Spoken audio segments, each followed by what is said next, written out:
Hello. Let's see. Welcome, folks.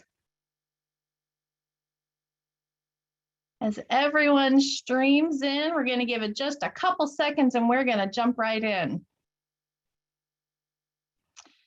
So, hi everyone. Welcome to our Lake Forest Park Prop 1 Pro and Con Forum. My name is Amy Wittenberg. I'm the Executive Director of Third Place Commons, which is a nonprofit organization that presents hundreds of free events each year, including a variety of weekly and monthly programs and standalone special events like today's event. Pardon me. Now, we also put on the Lake Forest Park Farmers Market, which ends tomorrow. The regular season does, but we do have two holiday markets and crafts fairs coming up on November 21st and one on December 19th. Hope you'll join us for those. And of course, during the pandemic, we've hosted many of our events like today's event on Zoom and also our upcoming Civic Saturday, which is another nonpartisan event for civic-minded folks. But we've also resumed some in-person programming like our live music, which is now taking place every Saturday and Sunday afternoon. And of course, if you want to find out information about any of that, you can get all the info, register, follow us on social media, and visit our website to do that. So now, with that said, just that little quick intro, we're on to the business at hand. I want to thank you all for being here, including our esteemed panels, our wonderful panelists. And I want to thank, of course, the League of Women Voters for ongoing partnership on nonpartisan events like this one. And joining us once again today, some of you will recognize her from our candidate forum last week. I want to welcome our moderator, Chelsea Jordan, who is the Voter Service Co-Chair on the board of League of Women Voters of Seattle-King County. Chelsea? Thanks, Amy.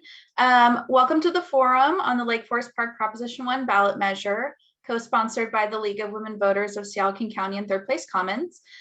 We will be hearing today from both the pro and con sides. Joining us is Neighbors for Sustainable Lake Forest Park, along with Yes for Sidewalks, Safe Streets, and Parks campaign. The League of Women Voters of Seattle-King County is a nonpartisan political organization that encourages informed and active participation in government. And we will be moderating this event according to the guidelines agreed upon by the forum committee, including both the pro and con side. So I'll first start with introductions for the pro side, Yes for Sidewalks, Safe Streets, and Parks campaign. We have Laurie Bodie, Pamela Cassover, and Vicki Pederos. And on the con side, we have Neighbors for Sustainable Lake Forest Park, Steve Plush, Jeff Nedden, and Jack Tonkin. We will begin with a 9-minute opening statement by each side, followed by time-prepared questions for each panel from each panel, along with time for the panel who asked the question to respond. And then we will go on to audience questions for a bit until we finish with 2-minute closing statements. Audience members may submit questions for the panels on the Zoom Q&A function. Please be aware that questions may be reworded for clarity or brevity or combined with similar questions if they are duplicates, things like that, things that we've already asked. So first we'll begin with an explanation of Proposition 1 as described on the city's website, presented by Amy Wittenberg, who you just met, the Executive Director of Third Place Commons.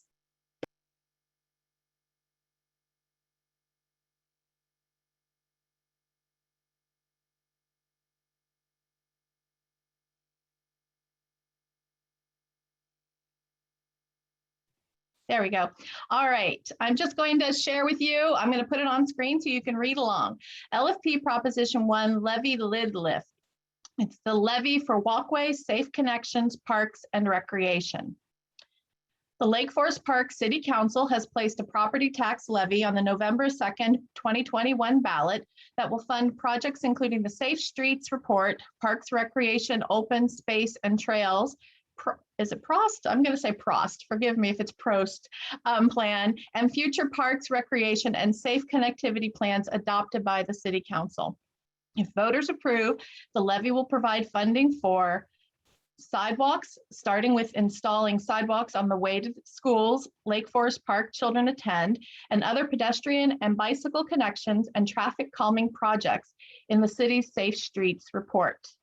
Here there's a picture with a caption, sidewalks installed on the way to Lake Forest Park Elementary and other schools.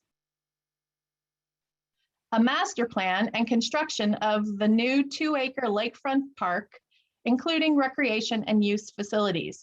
With this picture, the caption, a public process to develop a master plan for the new 2-acre lakefront park and future improvements.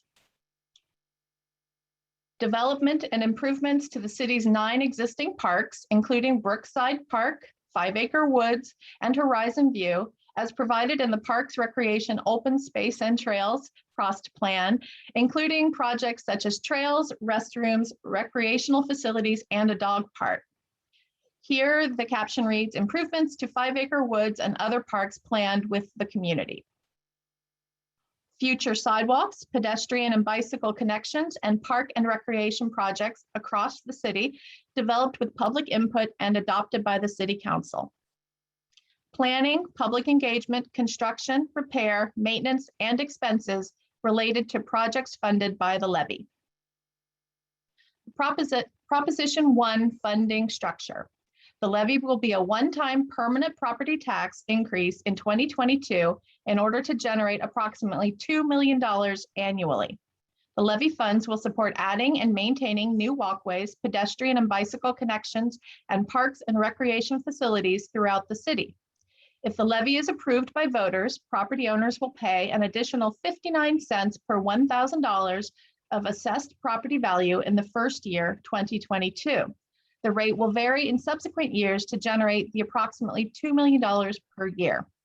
Here, there's a table, an estimated additional property tax. It indicates that a $617,000 property value would be an annual cost of $366.01, which translates to a monthly cost of $30.50. An assessed property value of $817,000 would have an annual cost of $484.65 and a monthly cost of $40.39. The new levy revenue of approximately $2 million will be placed in a dedicated fund for the levy proceeds. Priorities and projects will be identified in the Safe Streets report, Parks, Recreation, Open Space and Trails Prost Plan, and future parks, recreation, and safe connectivity plans adopted by the City Council. The council will be required to adopt a levy implementation plan prior to the appropriation of spending these levy proceeds. In addition, the city will publish an annual report presenting the status for all levy-funded projects and expenditures. Lake Forest Park's estimated share of property tax paid by local residents is indicated here.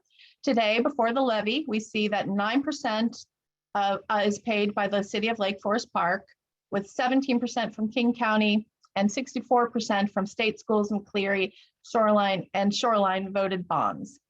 There's also 7% fire general and bond, and 3% library general and bond. After the levy, if approved by the voters, the Lake Forest Park portion will go up to 13%. King County drops to 16%. State schools, McCleary, and Shoreline voted bonds drops to 61%. The fire and library are unchanged. Here is a map. I'm not going to try to interpret the map for you. We understand the map below appears small and does not offer the ability to zoom in and zoom out, but there's a PDF with zoom capability. So this is available for you on the city website. On June 29th and 30, the city held 2 community updates. I don't know that we need to read this, on options being considered for the parks, recreational facilities, sidewalks, walkways, and bicycle connections throughout the city. Each meeting included an opportunity for attendees to provide their feedback. There are links to these meetings and links to the video when Lake Forest Park City Council took action to approve the resolution 1810, placing a levy on the November 2nd ballot. All of this is available on the website. And that's it. Okay, thank you, Amy. We will move now to our opening statements, which both the pro and con sides have agreed will be 9 minutes. We'll begin with the Yes for Sidewalks, Safe Streets and Park campaign. You have 9 minutes to state your case.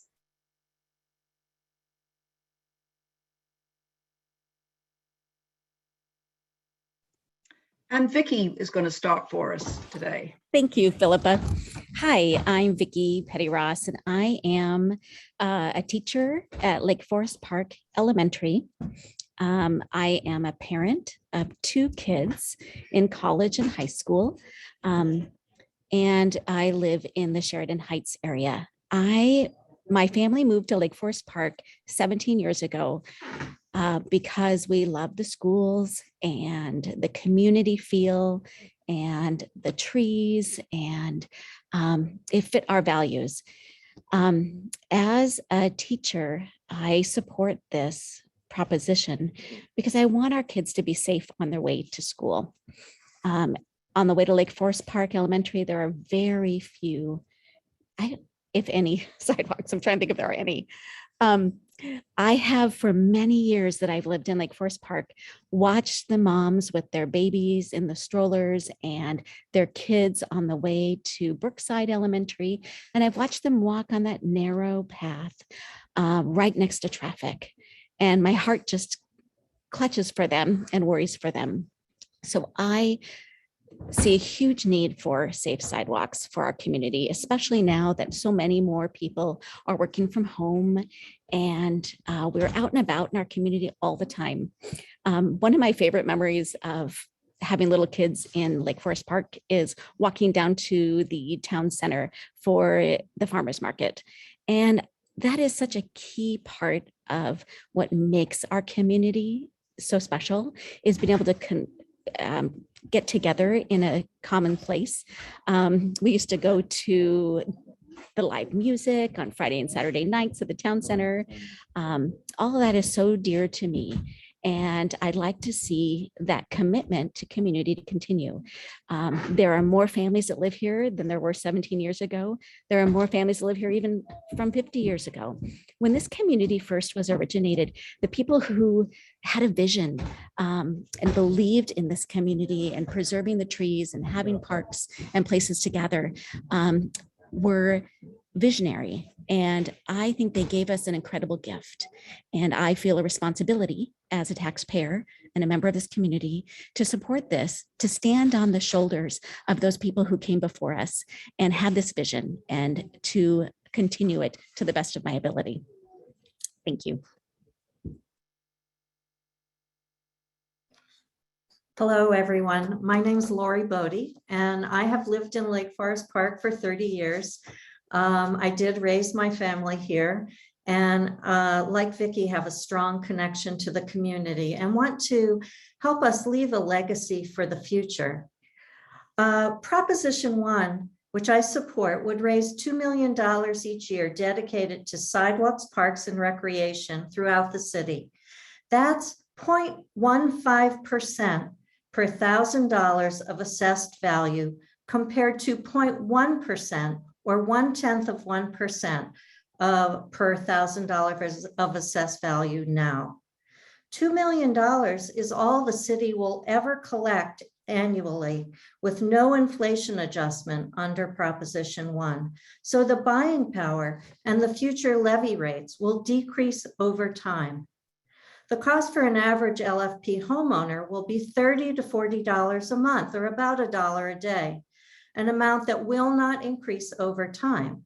For my house, I've checked, it would be $36 a month flat. Specific sidewalk safety and park projects have been identified, along with rough estimated costs. They are described in recent Safe Streets and Parks and Recreation plans developed with community input. The initial priorities from the community call out about $20 million of initial projects throughout the city. One of the recommendations from the Parks Plan was a new lakefront park, and we are so lucky that the city will soon take title to a 2-acre park just north of Lion Creek Park. It's 90% paid for with state and county grants. Prop 1 will pay for a full master planning process in partnership with our residents, and then for implementation of the recreational facilities. It will make lake recreation available to all our citizens, not just those who belong to the 2 private clubs. And that is a matter of equity and our legacy for the future. The $2 million in the levy of Prop 1 is permanent, because over 20 to 25 years, as we build recreation, sidewalk, and other projects, Prop 1 funds will be used to operate, maintain, repair, and replace these new improvements. It's not uncommon for a levy increase to be permanent, and it's good fiscal responsibility to be able to fund operation and maintenance. There will be full accountability and public input forever on Prop 1. Each year, the Council and the Parks and Recreation Board will address updated priority projects, including timelines and costs. So overall, I want to leave you with the thought that Prop 1 is a very good deal for LFP and a very good investment in our future. Now to Philippa. Thank you very much, Laurie. I'm Pamela Cassover. I have lived in Lake Forest Park for 14 years and moved here from the great state of Colorado, and where I enjoyed a fabulous natural environment, and that's what I wanted to move to when I took a job here in the Seattle region. So since I've lived here, I've studied the history of our city a little bit, and one of the things that I realize is that it started as a very small place with very few roads, and over time it annexed several other areas of the city, and there's a lot of inequity between the various places that were annexed in terms of the amenities that they enjoy. Some have sidewalks and some don't. So we have a city councils over the years who've done their best. And in 2015, the city council at that time realized the only way to be successful with grant applications to bring federal, state, or county dollars to our city is to have good forward-looking and thoughtful plans. So they authorized the preparation of a set of plans, including the Safe Streets and the Prost Plan. And since then, the city has brought in $10 million in grants, including $4.5 million to purchase the lakefront property that you saw a picture of a minute ago. The city is committed to pursuing additional grant money. However, grants to build sidewalks and improve street safety are very competitive. So now it is time for us as a community to consider stepping up and investing in our own safety and improved recreational opportunities. Many families in the community have joined together to support Prop 1 tax increase because they agree it's a reasonable and a good deal, about $30 to $40 more in taxes a month for an average home. And this will not go up over time because deliberately the council did not add an inflation factor to this. So, as Laurie just said, that's a little more than $1 a day for more sidewalks, safer streets, improvements to our current parks, and a lakefront park that's open to everybody, no matter where you live. The ballot measure does include a tax exemption for certain seniors, veterans, and disabled homeowners, as allowed under state law. So let's now just take a quick look at property taxes. Property taxes for how they work out for the city of Lake Forest Park. And sorry, I'm having to share the screen again here and move on. Not moving on. Okay, well, we'll just have to do that later in the presentation. So your property taxes provide about $600 to $700 for city services annually if you live in a average house, and that's only $50 to $60 a month currently. So we'll talk more about that later. Thank you. Thank you very much. We'll move now next to Neighbors for a Sustainable Lake Forest Park, and you will also have 9 minutes.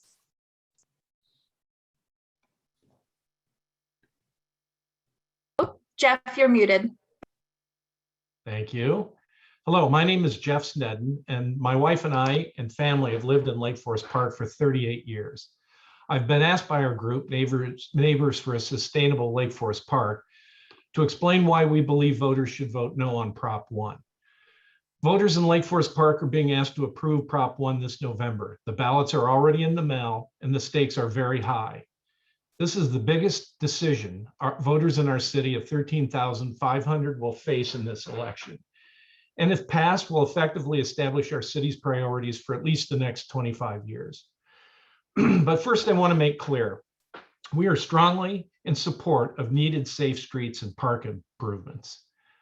I will try to cover the funding mechanism, the structured citizen input the council has received, what Prop 1 means to our citizens and homeowners, what the restrictions in Prop 1 mean to us now and in the future, how the council plans to spend the new tax revenues, how other nearby cities have successfully funded similar parks and safe streets projects, and what voting no on Prop 1 really means. Let's start with the funding mechanism. As it's been pointed out, a single year permanent tax increase means just what it says. It's permanent. It never goes away. No city council has the legal means to end it. This type of tax increase is almost never used in King County by cities, schools, recreation, fire districts, and King County itself. In fact, over the past 18 elections in King County, almost 50 property tax issues were on the ballot. Only one asked voters to approve a permanent tax increase. Our council could have opted to use any number of different time-limited property tax increases, funded a smaller, more manageable set of the highest priority parks and streets projects, or it could have used a general obligation bond instead of a permanent property tax increase. Let's talk about the structured input the council has received. Setting aside 2 sparsely attended Zoom meetings in late June, the council appears to have received no structured citizen feedback since April of 2018. In fact, nothing since 2017 for safe streets. And there was virtually no Parks Advisory Board involvement. In fact, unlike the Planning Commission, which has been meeting regularly, there were no Parks Advisory Board meetings at all between February 2020 and August 2021. Agendas and meetings from earlier Parks and Advisory Board meetings held from May of 2018 through January of 2020 make no mention of any discussions about Safe Street or Prost or parks at all. What does Prop 1 really mean to our citizens? As it's been explained, it increases the taxes Lake Forest Park receives from qualified property owners from 98 cents per thousand to $1.57. And that's adjusted year to year to guarantee that the city receives $2 million annually.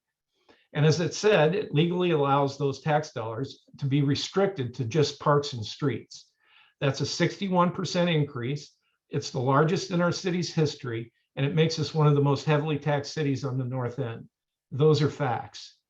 It means that nearly 40% of our property tax dollars that we're paying Lake Forest Park can only be spent on parks and streets. It means over the next 25 years, property taxpayers will provide $50 million to the council that can only be spent on parks and streets projects. Bottom line, this is real money. What do the restrictions in Prop 1 really mean to Lake Forest Park residents? It means future priorities like climate change, community services, homelessness, crime, housing density, other needed or emergency infrastructure improvements, or potentially even the town center, will have to be funded by some combination of grants, tax increases, or by reducing or eliminating expenditures not related to parks and streets. It means this council has effectively de facto created a policy that ties the hands of new incoming city councils and all future city councils through at least 2045. How does the council intend to spend these tax dollars? They've shown you a list of 10 street and 10 park projects. What the city doesn't make clear on is that they do not intend to do half of the state's safe streets projects, the ones in tier 2, that they plan to spend 70% of these tax dollars in parks, only 30% on safe streets. They have no idea how much these projects really cost. Councilmember Resha says they cost around 20 million-ish, and that it will take 2 to 3 years after Prop 1 passes before the city can float a bond of around 20 million that will take 20 years to pay back. That's 23 years. That means prop tax revenues are tied up until 2045 or 2046, which will be the first time, according to Councilmember Resha, that a council will be able to make a choice about what to do with this tax levy. So what does it all mean? It means the council wants us to approve Prop 1 without an implementation plan. Best practices say that an implementation plan of proposed capital improvement projects includes projects ranked by priority, a year-by-year schedule of expected project funding, and an estimate of project costs and suggested funding sources, done prior to obtaining that funding. This is exactly the point that Council candidate Liebel made in the recent candidate forum when he said Prop 1 was premature. So what we have from the council are a supersized set of capital projects with old estimates provided by consultants 4.5 years ago, absent any structured citizen input since 2018, and no Parks Advisory Board or Planning Commission involvement, one that prioritizes parks far above streets, that lacks even the basics of an implementation plan, but a ballot proposition asking voters to restrict the dollars raised to parks and streets and to commit at least $50 million over the next 25 years, making it 2045 before another city council has a chance to deal with this tax. This supersized list of 15 to 20 capital and streets projects, not surprisingly, will require the city to hire new employees and pay consultants to help manage the work. Bottom line, there is no plan. The council chose to ask voters to approve parks and streets funding first and only later develop an implementation plan, a fact the council recognized when last Thursday they passed a resolution saying they would develop an implementation plan, but only after voters pass Prop 1. And what if we can't afford all 15 projects due to significant increases in construction costs and materials? Bottom line, it's just simply wrong. It's simply a bridge too far. The city has failed to rank order the projects between them or between parks and safe streets. And there are other examples of better ways, best in class ways to do parks and streets projects. The citizens of Kenmore and Shoreline both passed bond issues for similar type work with more than 60% voter approval. The resolutions that they passed contained implementation plans, specific lists of projects, costs, and plans for community involvement. King County in 2019 successfully asked voters to extend for a third time a 6-year tax levy for parks projects. The ordinance they passed asking voters to extend the levy another 6 years contained an implementation plan, details on how the money will be spent, on what, how the progress will be tracked, how success will be measured, and how the public will be involved. So what does a vote on Prop 1 really mean? It means pressing the pause button.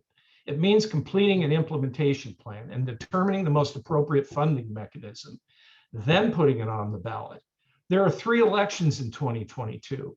A no vote gives the new council, made up of 3 new members, time to develop a real implementation plan. It gives them the opportunity to fully involve the Parks and Advisory Board and Planning Commissions. It gives them time for residents to weigh in on what they think are the most important priorities.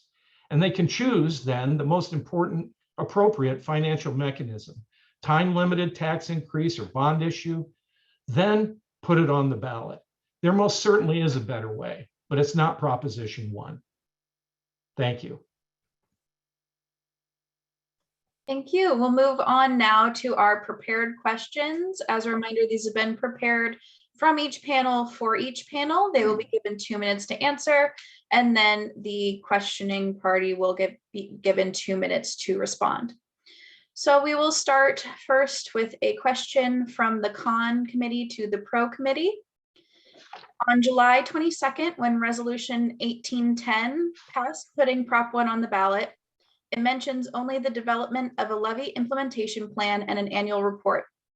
None of the 10 projects found on the city's website, the cost estimates found Prost and Safe Streets reports, and no specifics on public engagement or review were provided. Why did the council wait until Thursday evening, 36 hours before ballots are in the mail, to pass a resolution detailing community involvement in Prop 1 instead of passing this resolution on July 22nd?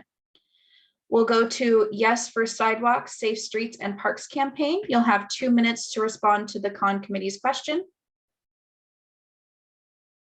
Philippa, would you like to start, or I can? Your choice. I'll start and then you can join in too, Laurie. Okay. So The concept of an implementation plan and the specific projects that were identified in our Safe Streets and PROST plans were always at the heart of this. Through the months that the City Council discussed this in public session, those were always the attributes of what we were going to do.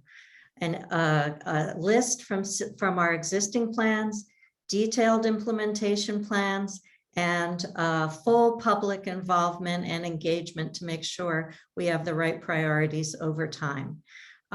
The only reason why a lot of those details are not in the Prop 1 itself is because of legal restrictions on the wording and content of a proposition. Philippa. Okay, thank you. Laurie's exactly right. Starting last spring, when the council first began to discuss the levy, an implementation plan was part of our discussions. When a complex set of procedures is developed for a city, those must go through legal review. And the time that it takes for the development of such a process is not short. And that is why we had to wait until this past week to get the final proposal that was vetted by our city attorney, as well as developed with assistance from the administration, actually voted on. And we're very pleased with how it's worked out. We think it's going to be the right thing for the city, and it provides citizens with many opportunities to participate in the development of the entire project list and plan. Thank you. Neighbors for a Sustainable Lake Forest Park, you now have 2 minutes to respond.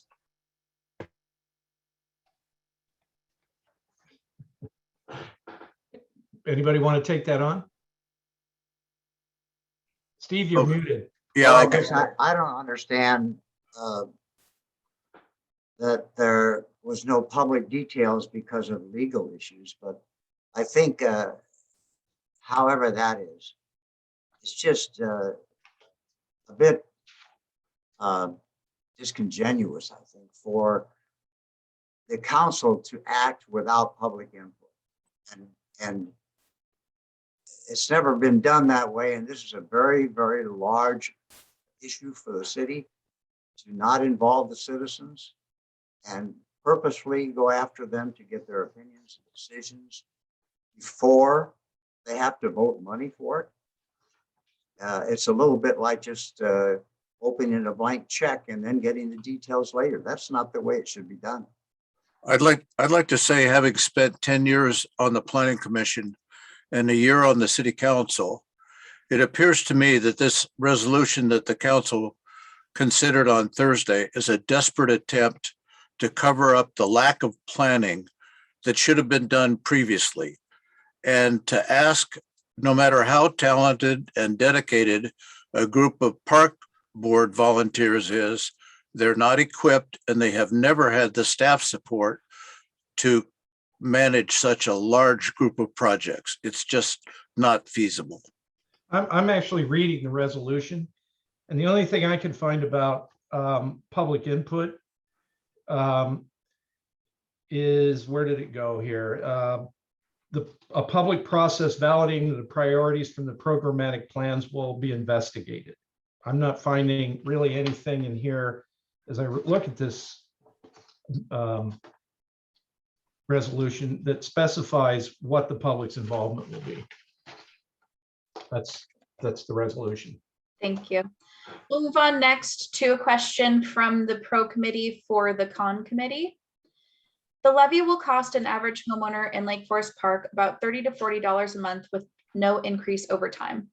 Why do you think that's an unreasonable amount to pay to get over $20 million worth of sidewalks, parks, and recreation facilities that have been identified by the community in existing public processes and plans? And why do you think maintenance and operations for the new sidewalks, parks, and recreation equipment should not be paid for by the levy into the future? You will have 2 minutes. Neighbors for Sustainable Lake Forest Park. Go ahead, Jeff.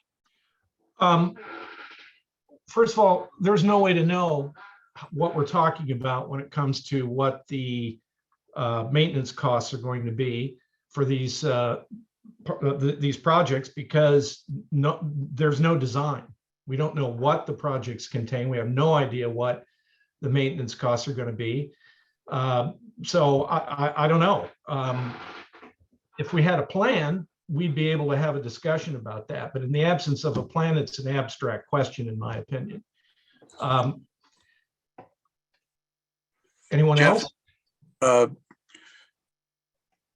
It's interesting that they would raise this question, because if you could include the capital costs and maintenance in a time-limited general obligation bond and not encumber the city forever. And then lastly, I'd say we already are spending maintenance costs on the parks that we have. So it's some amount incremental to that, but we don't have any idea what it will be. And so I don't know how to even begin to answer the question. I also just think it's not very fair to the public to keep saying it only costs $30 a month. This is going to go forever. It's going to cost you $300, $400 a year. But when you tack on 25, 50, 100, 200 years, you're asking all the future people who are going to be living in this city to pay for something you're decided today, and they don't have a choice. They don't even know what's going to happen about it. I just think it should be done in a general obligation bond, because the citizens get a good look at it. Thank you. We'll move now to Yes for Sidewalk, Safe Streets and Parks campaign, who will have 2 minutes to respond. Thank you. I'd like to start on this one. So first Okay, of all, thank there's some erroneous information that has been shared here. Every year, a city council in every city in the state of Washington gets to set the levy rate for the following year. This follows the state law, and what the state law says is that you can only raise the levy rate by 1%, the city property tax, unless you ask the people to vote on a bigger increase, which is what we are doing this year. So if Prop 1 passes, future councils will have a choice each year whether to take all the 2 million or only take a portion or take none at all. It may be true in future years that the city council reduces the levy rate if there's less need for funding that we are dedicating to sidewalks, safe streets and parks. So that'll be up to future councils to decide after they've followed the rules being set by the current council, to ask for community input, identify priorities through the Parks Board, hold public hearings, and take a vote on the implementation plan. It is also possible for a future council to sunset the increased levy if they find the additional funds are no longer needed for new projects and that the regular levy rate adequately funds operations and maintenance of the parks and streets. Laurie, have you anything to add? Yes, I would like to clarify that the levy change only applies to Lake Forest Park's portion of your overall tax bill. Right now, an average property owner pays for all city services only $600 to $700 a year. That is very low for a city, and it's very low, especially because we have no robust commercial development. So that would be a 4.9% increase in your overall property taxes to pay for a tremendous benefit and well-needed features that our community has said they want. Thank you. We will move now to a question from the Con Committee to the Pro Committee. There are 10 park projects and 5 safe street projects on the city's website that are a part of Prop 1. Using the city's construction estimates, 70% of the money raised goes to parks, but only 30% to safe street projects. How did the council conclude parks are 2 times more important than safe street projects? Yes for Sidewalk, Safe Streets and Parks campaign, you'll have 2 minutes to respond. Philippa, could you start with that one? And I will be happy to start with that one. So I am not clear where you get the data from that says 70% and 30% there. Indeed, there are capital construction costs for the new park on the waterfront that are significant. And we are estimating at least 6 million to prepare that property for public use and to program it so that residents can use it the way they want to. But let's be clear here. The council has discussed bonding as a way to very quickly build all the things that the citizens have told us they want. Now, to be able to go out to market and sell bonds, which is basically borrow money, what the bond market asks for is that you're at 30% design before you put those bonds out for sale. There's no way that the city of Lake Forest Park can afford to actually do all the work that it takes to get to 30% design for that park or for the safe streets projects that we have out there. Or for some of the traffic calming possibilities that also exist. We will need to hire engineers, architects, and other consultants to help us get there. We don't have those people on the staff in Lake Forest Park. So we also intend to only use about 60% of the 2 million each year to pay back the bonds, and the other money will be available for smaller projects and for operations and maintenance. That's the way we're thinking about it, but our future council will make the final decision. So what I would say to you is that this is a responsible, fiscally smart way to do this, given the size of our city and the availability of our budgets. Thank you.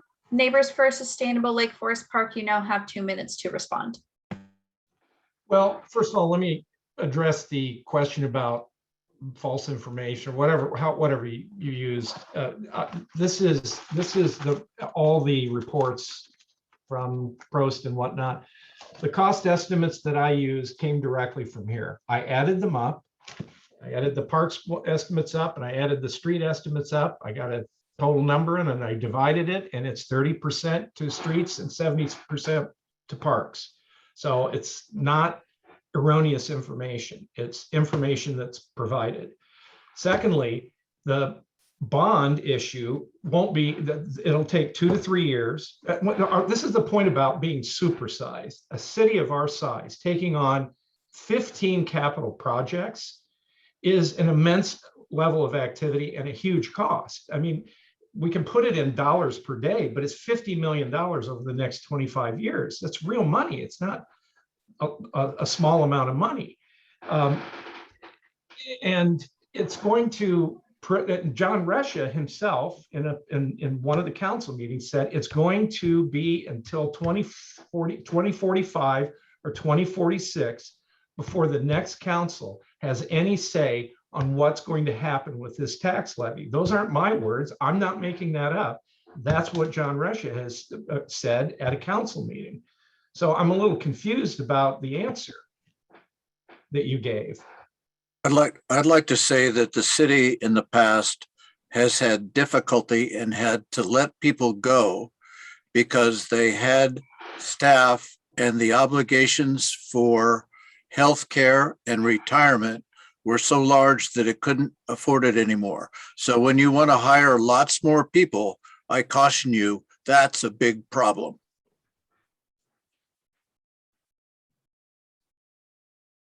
Okay, thank you so much. We will move now to another question from the Pro Committee for the Con Committee. You have contended that the projects and estimated costs to be funded by Prop 1 haven't been identified and that the public won't have enough say in the projects.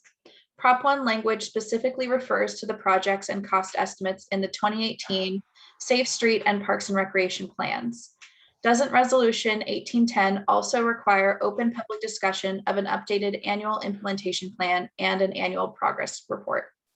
Neighbors for a Sustainable Lake Forest Park, you have 2 minutes.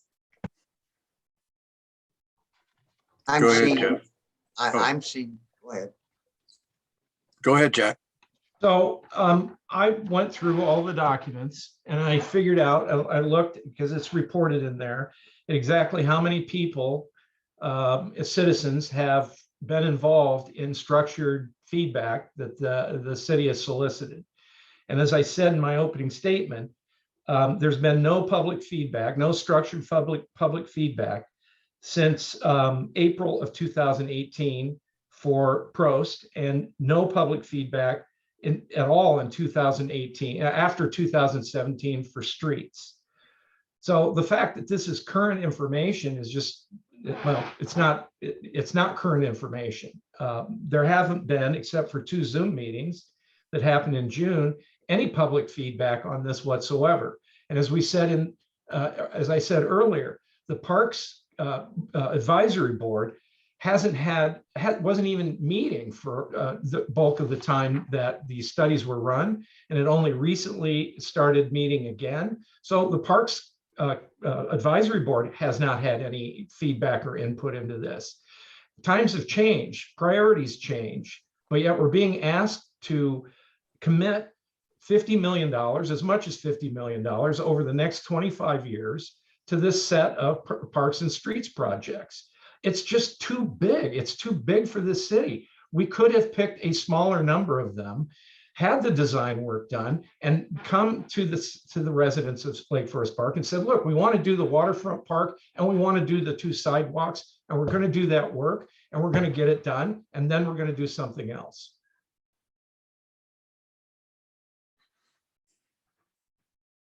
Okay. We will now move to yes for sidewalks, safe streets, and park campaign. You have 2 minutes to respond. I'll start. I do feel like the Con Committee has drawn its own interpretations and looked at some information and not others, and so has a somewhat skewed view of things, and also a very suspicious negative view of things, as if the council had not been thoughtful over a period of months, listened to the public over a period of months, had these discussions in public session over a period of months. It is surprising to me, some of the things that they say, as if the council would not update priorities. We're starting with the Safe Streets and Prost plans. We're going to have an annual implementation plan. The Parks Board will be involved. We have made these commitments in multiple documents, including 2 resolutions. We didn't try to hurry up and do this after the fact. This was always part of the equation. It won't be $50 million because $2 million with no inflation over time, over 20 years, $2 million only has the buying power of today's $1 million. And then eventually those funds reduced in value will be used for operations and maintenance of these new facilities that we're talking about. The city is not looking to expand its staff and waste money. We want the public involved at all stages. Prop 1 is a good decision for our future. Don't be kind of don't misunderstand where we're going with this, please. This is part of what we need to make our city better. Thank you. We now have another question from the Con Committee to the Pro Committee. Councilmember Russia refers to the first tranche, 15 capital projects costing $20 million-ish, projects that will take 2 to 4 years to plan, at which point the city will issue 20-year bonds to pay for the work, all of which tie up Prop 1 tax dollars through 2045. So the City Council of 2046 will be the first one with any degree of freedom to choose how to spend these tax dollars. When was the last time our city took on 15 capital projects, and why would we not take on a smaller set of projects to start and fund those with a time-limited levy lid lift or bond ballot proposal? Yes for sidewalks, safe streets, and parks. You have 2 minutes. Okay, Laurie, I'll get a start on this one. So let's go back to something that I mentioned a few minutes ago. The discussions we've had on council have indicated that we can afford to purchase or to sell $20 million of bonds And that would then mean that we could, with the $2 million each year, that what's called the debt service, which is basically what you owe on the bonds each year, would take about 60% of the 2 million, about 1.2 million. But that the other $800,000 each year would be available for some of the smaller projects that we identify in the city, particularly those that have to do with traffic calming and maybe some of the sidewalk projects as well. So, and also the maintenance and the improvement of current parks, not the maintenance that we currently pay for out of our regular budget, but the maintenance of anything new that we put into the new parks. So we've been thoughtful about this. We believe that this is a smart way to do this, and that issuing $20 million worth of bonds after we've done good work for a couple of years to make sure that those projects are well defined, that we've got them to 30% design, that this is the best way for our city to move forward, because frankly, we've been under-investing in city infrastructure for many years. We've kept taxes low in Lake Forest Park for many years, far beyond what other neighboring cities have done. And it's time for us to play big time catch up. And that is why we have proposed what we've proposed. And we believe it's the best thing, not just for those of us who live here today, but for future generations. And let's remember, City Council can reduce that amount if they don't need it. It's not as forever as they tell you. Thank you. Neighbors for Sustainable Lake Forest Park, you now have 2 minutes to respond. I have a big problem with big time catch up on the backs of all the property taxpayers of Lake Forest Park, some of whom are going to have a difficult time of affording this extra monthly cost. The argument is made that people who can't pay their taxes, there are programs available for them. What that means is the rest of us will have to make up that money. So I have a problem with big time catch up for a small city of 13,500 people trying to pay for a huge bunch of projects out of property taxes. Well, I have trouble with the big time concept.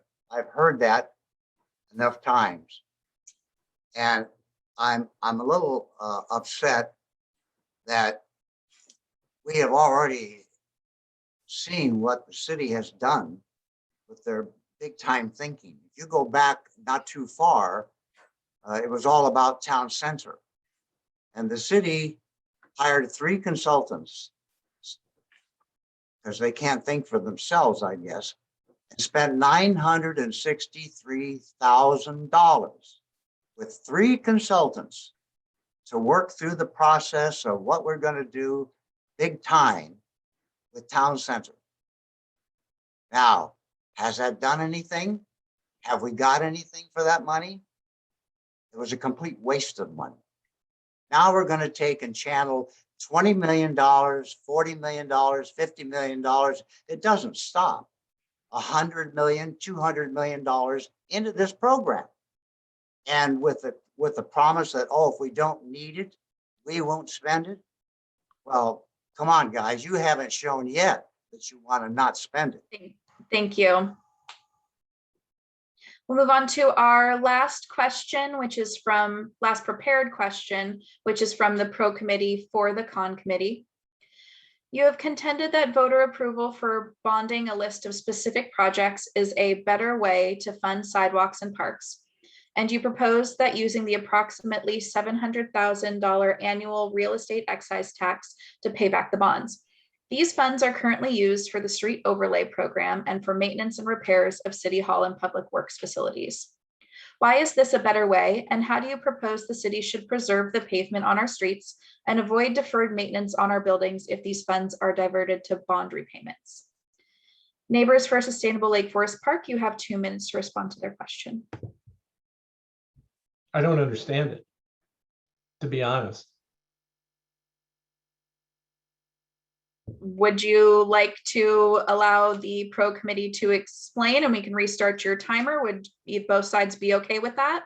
I mean, if the other guy, really, I have no idea what they're talking about. I'm not an expert in any of that, but I would appreciate an explanation as to why that's pertinent to this discussion. So it is outside of the guidelines that you guys have proposed and agreed to, so I don't want to change the rules on you. So con side, are you okay with pro side taking 30 seconds to explain the question, and then I can give you your 2 minutes? Or do you want to just take your 2 minutes? No, I think we're done with that question. We can move on. Okay. All right, so we will then give yes for sidewalk, safe streets, 2 minutes to respond. So I will say that on the website for the con committee, they propose that we should do a separate bond issue as a better way than the current proposed Prop 1. And they indicate that those bonds could be paid for, would be paid for by dedicating some of the funds that are $700,000 a year, the funds that are dedicated right now to operation and maintenance of our streets and public facilities, to paying those bonds, so that there would be no property tax increase. The reality is, if you're going to fund sidewalk projects, whether you and use bonds, the money is the same. The $2 million a year is not disproportionate to the needs that have been allocated here. I'd also like to say that Lake Forest Park property taxes are very low.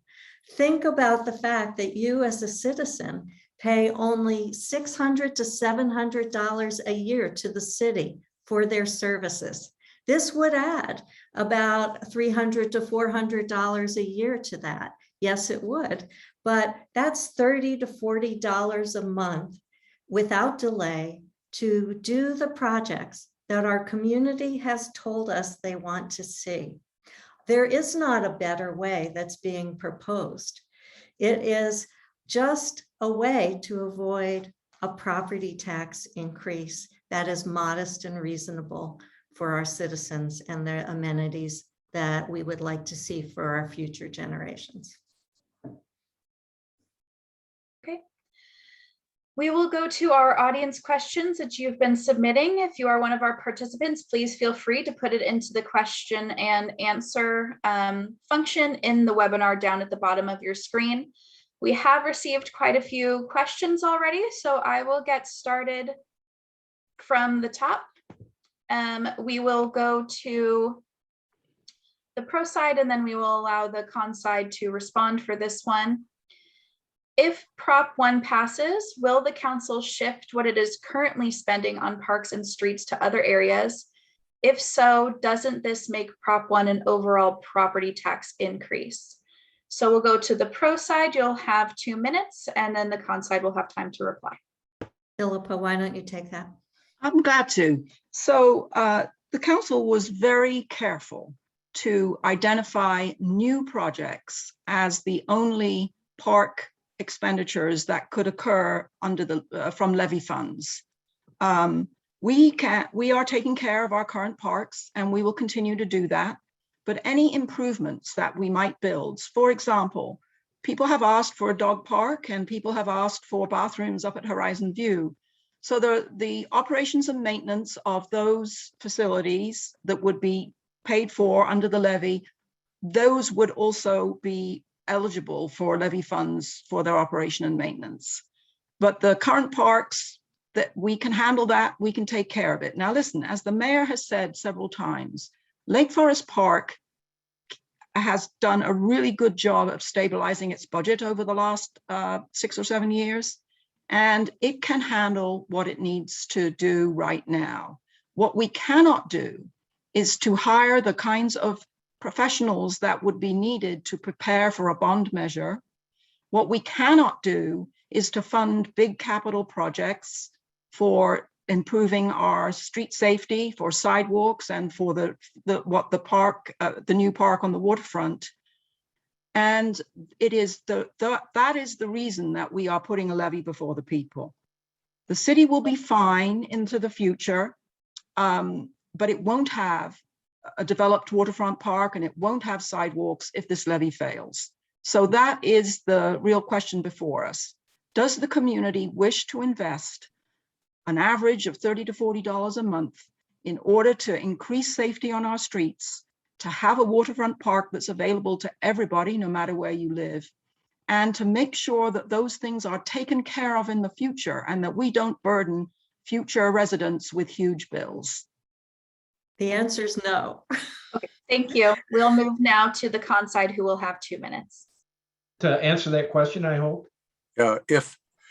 If Bothell and King County and Shoreline can do it, why can't Lake Forest Park do it?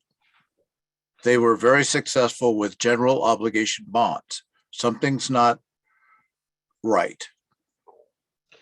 So I think the problem we're talking about here, I'm getting a little confused, to be honest. Yes, right now our city is in the middle of the pack when it comes to how much we pay into Lake Forest Park based on our assessed values. There's no question about that. If the city feels that's not an adequate amount of money, then it's easy to come and approach us and say, we need to increase the amount of money that Lake Forest Park has available for a wide range of activities. That would have been a different issue or a different way to approach it. But what we're talking about here is 15 capital projects. Now, you've talked about 2. You've talked about the waterfront park and you've talked about the sidewalks in front of Lake Forest Park and Brookside Elementary.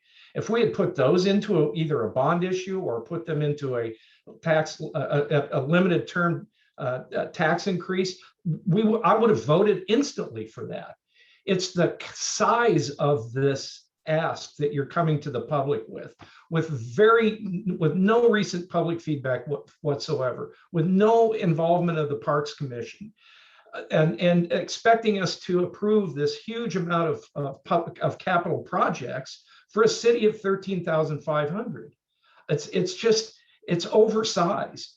We could have done this in bite-sized chunks, identified the most important things that we have, and you've identified them, and I think very well. The waterfront park and the sidewalks. That's what we should have. That's what you should have come and gone to, and we would have had no problem getting that work done.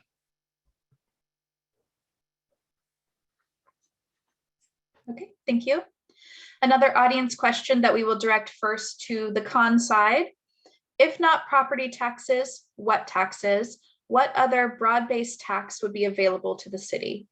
Con side, you'll have 2 minutes, and then the pro side will have 2 minutes to respond as well. So I think we're going to go back to the point I just made, which is there's too many capital projects here. There's too much work that the city is trying to take on.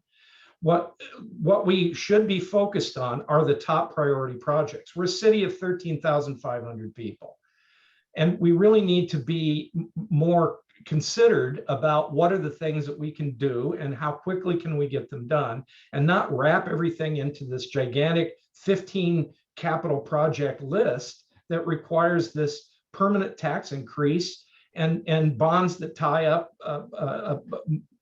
future councils some far distance down the road.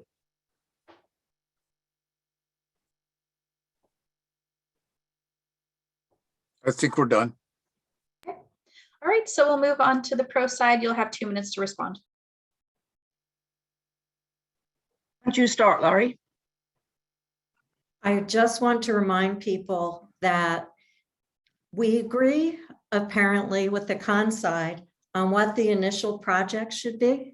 We agree with the con side that they will take about 20 years with updated priorities that are possible through a public involvement process, and revisions of that list to reflect current priorities. We agree that we will probably be doing these projects on the ground with the funding going over 20 years. We agree that we want to bond the projects so that we can do them on the front end and make the mortgage payments, so to speak, on the back end. We agree that we want to be able to fund operation and maintenance and not borrow money from our existing operation and maintenance funds. What this gets down to a lot is that the con committee doesn't trust that the council has put together the best thoughtful way to do this. And I would say that they have, and that this is just an argument about mechanism. The same amount of money will be required to be spent, and that's $30 to $40 a month flat, not increasing over time for the average homeowner in Lake Forest Park. Philippa. So there's just so much to unpack here. It's hard to know where to start. So I think that the other side does not know all the communications we get from citizens about their fears about their safety on their streets. And that is a sort of a missing piece here, I think, in this discussion. Yeah. Okay, so another audience question that's come in, we'll direct first to the pro side, and then the con side will have time to respond. The audience question is, how much would it cost to do the sidewalks and which streets? You'll have 2 minutes. Okay, so I'll start with this. So sidewalks can be done in a few different ways. You can do a really, totally complete sidewalk project, which includes curbs and gutters and proper stormwater drainage and all of those things. And that's about $1 million a mile. There are other ways to do sidewalks, and we have some of them in Lake Forest Park where we've used some, overlay of asphalt on the side and just sort of a little curl of asphalt to keep the water running down the street and not coming on the sidewalk. That's a lot cheaper. So as we take a look at sidewalks throughout the city, determination will be made which is the proper way to go in various areas. One of the concerns that council has had, and I have been somebody who really expressed this over, all of my time working with the community here in Lake Forest Park, is we have real inequities in our neighborhoods. There are some neighborhoods that already have sidewalks, but there are some neighborhoods where not only is there no sidewalk, but right next to the road, there's a big ditch. And so people cannot even walk on the edge safely without falling into the ditch. There are ways that we need to really resolve the inequities in our city. And that is why we don't just want to look at the sidewalks around the elementary school. We want to look at sidewalks all across the city. And we particularly want to look at those neighborhoods who were annexed later in Lake Forest Park's history and who feel that they've been left out of any kind of improvements throughout the city. And those are neighborhoods that deserve our attention, and they deserve some investment. And all of us in the city, really, I'm asking to step up and help make that happen. So I'm asking you to vote yes on Prop 1 to bring those things to all of our residents. And Conside, you will have 2 minutes to respond. So I'm going to actually respond with words that Councilmember French said back on May 24th at the Council of the Whole meeting, when this discussion about safe streets and Prost was underway, and Prop 1 in specific. He said, safe streets and Prost had their origins back in 2017. There's been a lot of miles on those roads and changes in our community in that time. I do believe, as we formulate a quote unquote rough plan, that we reach out to the community, that the priorities are still the priorities that we had back in the day. It's been almost 4 years since those surveys. And I think engagement with the community now is important. And I think that kind of says it all, which is the point we're making, which is there's been no structured feedback from citizens since 2017 on safe streets. And since April of 2018, we've gone through very difficult times. We've had issues with sound transit. We've had a pandemic. The idea that we know what citizens want from information from a very small number of citizens that was obtained over 4 years ago doesn't give me confidence that we have the right, that we truly understand what the public needs and wants. And I put want almost after the fact. What do we need? It's not what we want, it's what we need. That's the question.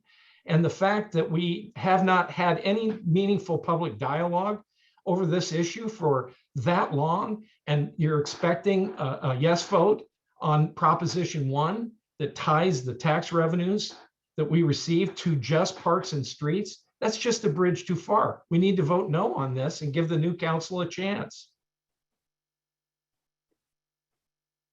Thank you. We have another audience question that we will direct first to the con side.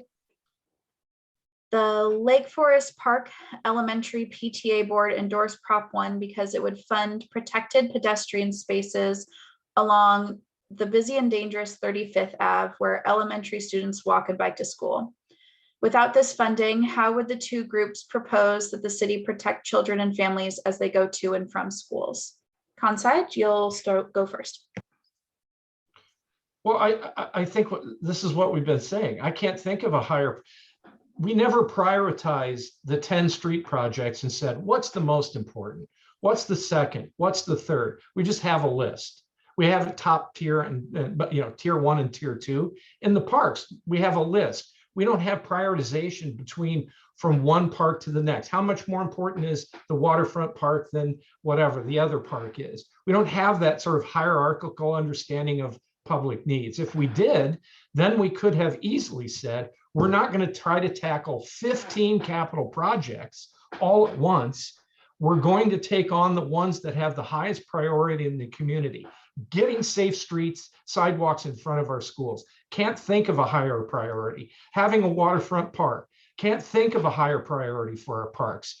Let's not waste time. Let's take that on and get those done. And when they're done, come back and we can talk about what the next set of priorities are. We're a city of 13,500 people. We have what, 5,500 property tax owners in this city. This, as I said before, and I'm sorry to say this, but this is just a bridge too far. This is too much for our city to take on, and we need to press the pause button and go back and let the new city council with 3 new members take this on and really understand what our top priorities are. And I urge everyone to take the opportunity to vote no on Prop 1, not because we never ever will do anything, but because we will be able to get the things done quickly that we actually need. And just to be clear, should Prop 1 pass, then Lake Forest Park will have one of the highest, if not the highest, property tax rate in North King County.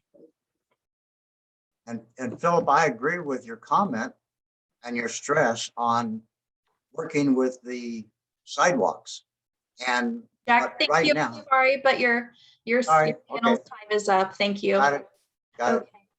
I would say that Lake Forest Park, we do dispute that statement that Lake Forest Park has among the highest property taxes. Will have. Region. We dispute that we should be compared with Bothell and Woodinville and Shoreline, which have huge commercial property tax bases and don't rely so heavily on residential property taxes. But having said that, we absolutely agree that let's get going on implementing the sidewalks and parks projects. They are in a priority form now in the existing plans that have been developed, yes, in 2018 and 2019. However, there is an implementation plan process in front of the Parks Board and the City Council jointly to review those priorities, to update them, and to get moving on these projects and not just kick the can forward. So I urge everyone to vote yes on Prop 1, because if you want to do what the Con Committee is saying, Prop 1 is the best vehicle to do it. And with that, I'll turn it over to Vicki and Philippa. Well, thank you. I just like to Go ahead. go ahead, Vicki. Go ahead. Oh, I just wanted to say that safety isn't a want, safety isn't a need, safety is a right. And we need to keep that in mind. I also think that that I can say one word for all families in Lake Forest Park: bathrooms. Go ahead, Philippa. Okay, thank you. And I just like to point out to to you, Jeff, that if you look at page 3 of the resolution that we passed on Thursday night, you'll find that there are public meetings required to on the proposed implementation plan and the amendments. Philippa, I'm sorry, your Okay. panel's time is up. Okay, and I think this may be our last audience question. We'll see how much time we use up. This is to the pro side first.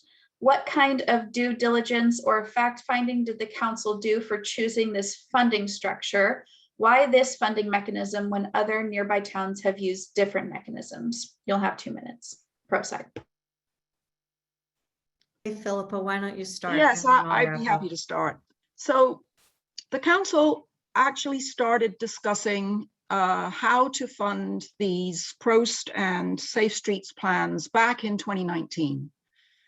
And then, and in fact, it was on our council agenda for work in 2020. And then we all know what happened. We had a pandemic, and the governor emergency order prevented councils from doing anything other than necessary work for several months. So we had to delay discussions until late in until 2021. So I forget what year it is, you know, that's pandemic time, right? So one of the things that we decided was to take a good look at different ways to fund these projects. And we did do that. If you followed the Business and Finance Committee discussions, we did talk about different ways, different levels. But one of the things we always came back to is that bigger cities with more resources are able to do the work before you go to bond. And we did not have those resources. So we believe that the most fiscally responsible, smartest way to do this is to bond in the way that is to do a levy lid lift in the way we are, get the work done, and then go to bond and do it with a reasonable payment by homeowners on a monthly basis. And so those are the decisions that we made. And we believe they are the right decisions for the city of Lake Forest Park. And we believe that safety and recreational opportunities right here in our own city are important priorities. And we hear about that from citizens all the time. So thank you. Thank you. Kansai, you have 2 minutes to reply. Well, I couldn't agree more with Vicky.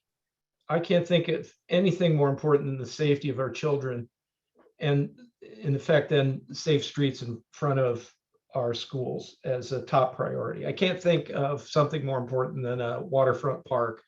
It's a real wonderful addition to our city.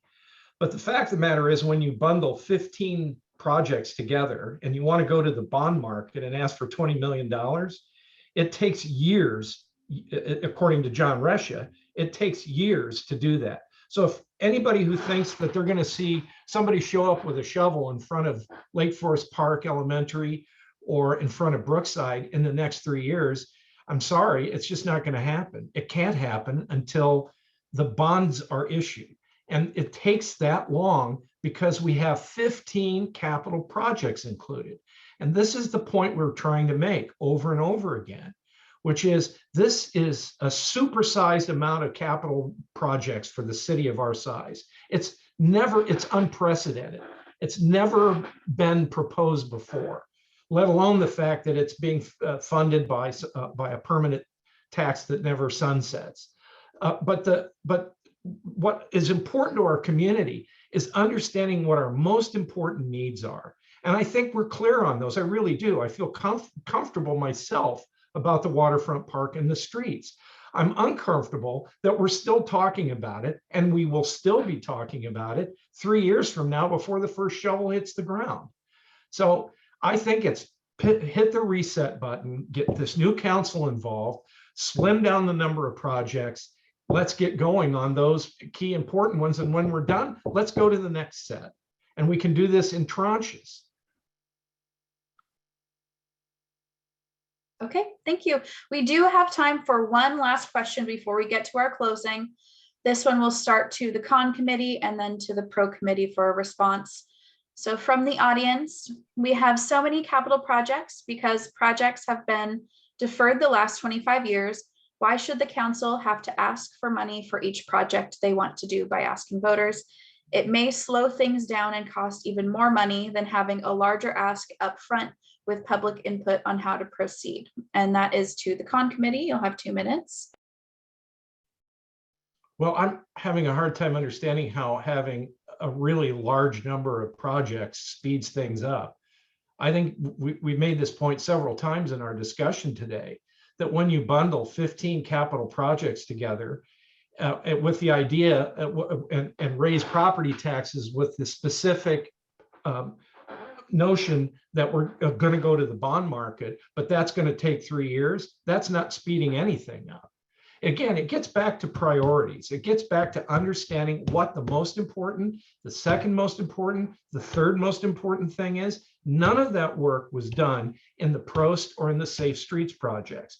We never traded one off against the other.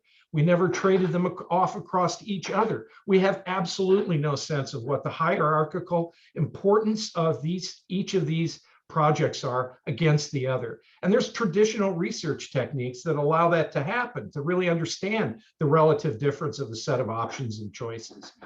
But we haven't done that. We just have a list of 10, and we're going to spend all the time that it takes to get all the money that we need to do all of them, meaning that we aren't going to get going for 2 or 3 years. That just doesn't make sense to me. There's also a lot of elements in the proposals for what needs to be done. Some of them, from my point of view, are questionable in terms of the cost estimates that were given to it. When you talk about elements of what a restroom costs, perhaps what even a restroom is wanted in terms of what restrooms have caused kinds of problems with. And you talk about things like fun things like dog parks. And I talked to the administration at Bothell. I said, "You got a great dog park. What did it cost you to do that?" Thank you. $5,000. The panel time is up. We will go to the pro panel for their 2 minutes to respond.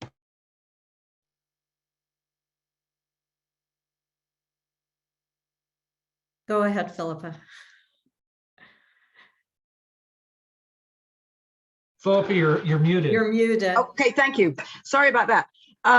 Yes, so I've put up here the list from the Safe Streets plan for the priorities. And number 1 is Brookside Elementary, and number 3 is Lake Forest Park Elementary. Number 2, permanent speed warning signs. We've got some of those up already. So the plan that the council has talked about is to first tackle the 2 shovel-ready projects, which are Brookside and Lake Forest Park Elementary safe routes, and do that in year 1. And we will have the money to do that because we'll be raising $2 million from the community, and we will start the planning for other projects, but those 2 projects are shovel-ready, ready to go. You will see those happen right away. They are already planned. We've tried to raise grant money to get to them, but we have not been able to raise that. And so now it's time for the community to come together and make sure that those 2 beginning sidewalk projects get done. And then we move on to the Briarcrest safe routes to school, the 178th Street sidewalk, and then we start looking at other areas of the city where danger is really growing with all the speeding cut through traffic we experience in our city. So that's the plan. It's a good plan. It's a responsible plan. And I really urge our citizens to vote yes on Prop 1.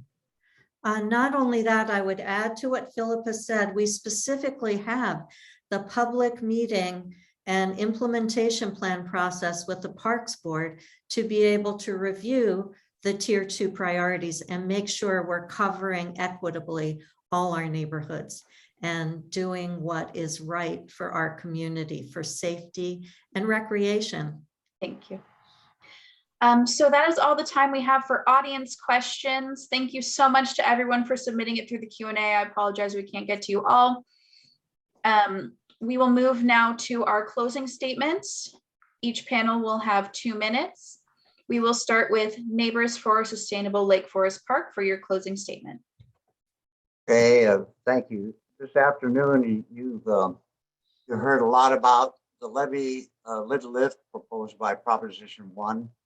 Now it's time that you have to decide how to vote.